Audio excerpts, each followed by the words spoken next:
Hello everybody and welcome back to the Fortress of Solitude. Today we're going to be talking about Absolute Flash issue 3 by Jeff Lemire, Nick Robles and Adriano Lucas. Wally West's first Absolute storyline comes to a close as in the past, Wally kills Barry when he connects with him via his new power he has been cursed with. Scared and not able to properly think of what to do, Wally begins to run, using his newfound speed powers to blast out of Fort Fox and away from what he has done. But even as fast as he is, Wally cannot outrun Barry, as he is still caught up in the lightning and dragged along behind him, the flesh peeling off his bones as he dies an ironically slow, agonizing death. Holy moly, what a way to open the final issue of the arc, revealing what happened to Barry Allen. It's fittingly grim for what we've seen so far of the Absolute Universe, and my god, the emotional toll this is going to have on Wally, since not only did he kill Barry, he did it in such a way where the man absolutely suffered. I have to wonder though if this is how we get this universe's version of Black Flash. Barry becomes the embodiment of death in the Speed Force here because of this. Even sort of looks like the Black Flash when Wally sees what has become of him after slowing down. He's like this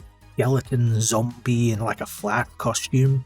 Very much like the Black Flash usually is. To escape what he has done, Wally returns to the present where he speeds into a barn, falling unconscious amongst the hay and animal feed. The rogues meanwhile call into their superiors, who is revealed to be Wally's father Rudy, who demands Cold bring his son back alive.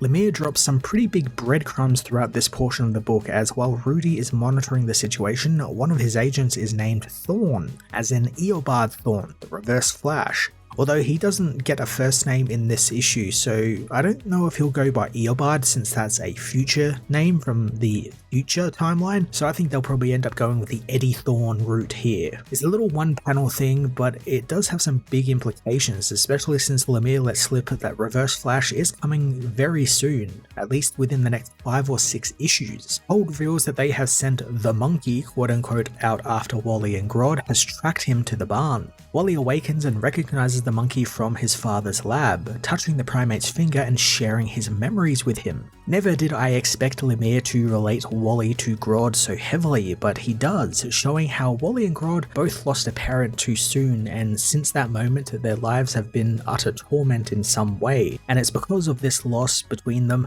that they form a bond, and Grod talks with Wally knowing that they are the same, and Wally doesn't have to be scared since they are together now. Now it is a real little thing, but I love what letterer Tom Napolitano does here with the quote-unquote telepath speech bubbles, putting these broken speed lines around each of these speech bubbles and coloring them different colors denoting who is talking. It's a nice change from the usual telepath speech bubbles, which are usually just normal ones. However, they usually put like a wavy effect on them to sort of add sort of an effect that this isn't just someone speaking to someone, this is someone using their mind to speak. But this I really like the way they did it. The duo's moment is broken by a humming sound, which Wally soon discovers is one of Boomerang's drones, which blast into the barn, obliterating the building. The rogues move in and Wally's anxiety skyrockets, causing his powers to kick in. I'm never not going to tire of the idea of tying Wally's powers to his panic attacks and how his anxiety triggers them. It's such an interesting take on a power which usually is just part of the hero's life and body and they have control over, and I like that dynamic, which I've said in my previous reviews about how Wally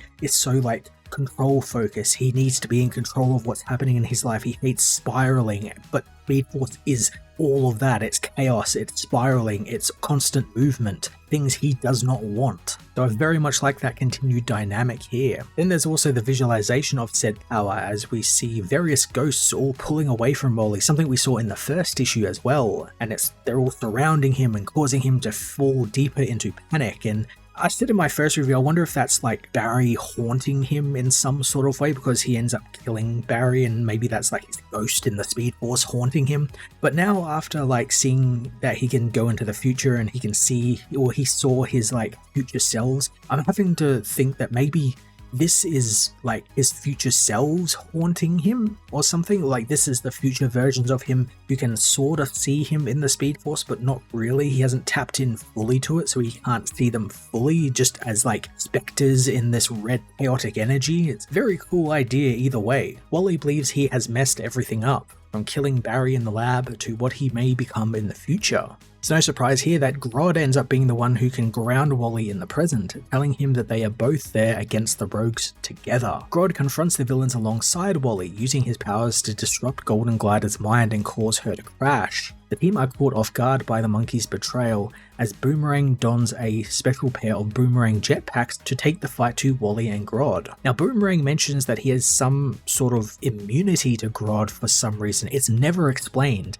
And it's strange since Grod is shown to be able to use his powers on everyone, even those he can't see, like Hold in the giant tank. It's just weird that it was never explained, and it's never like hinted at in the dialogue either that there's something like causing this. The Boomerang just says, oh, the monkey can't hurt me. And it's the why. There's like no hint at anything that he has some sort of device on him or some sort of telepathic shield or anything like that. And if he has it, why does the rest of the team not have it? It does open a mystery, but the way it's presented in such a casual nature, it kind of made me think like, oh, have I like missed a piece of dialogue in the book somewhere? Like I thought I might have missed some sort of pertinent information, but that doesn't appear to be the case at all. It's just something that hasn't been explained yet. It's just weirdly presented here. Now that he has been calmed by Grod, Wally is able to properly use his powers, finding himself sick of running, so instead he decides to face the threat head on. He attacks Boomerang, smashing him in the face and causing him to crash his jetpack. With the rogues down for the count, Wally and Grod leave together, returning to the cave where Barry's body is hiding. Wally gives his friend a proper burial out in the desert,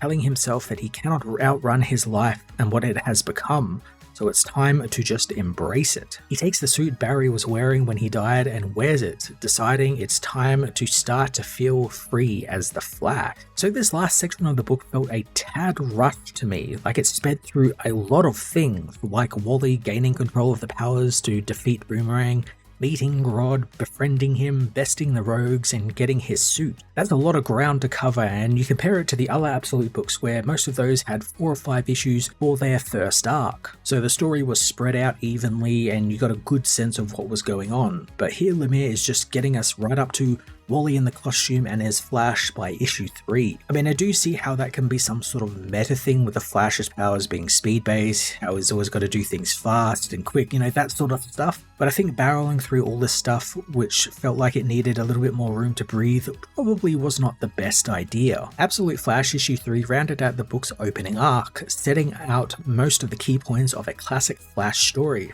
Rogues, how Wally got his powers to work, and of course, the costume. It did feel overly rushed though, as if it were speedrunning a lot of the setup to get to that costumed Wally endpoint. But I like what's been set up and teased though, like Grod being Wally's partner in crime and the Rogues being a military unit. That's really interesting things. I'm hoping Lemire takes his time in the next arc and lets some of his awesome ideas kind of take root and breathe and sit with us for a while before moving on to the next thing. I'm going to give this issue a 7 out of 10.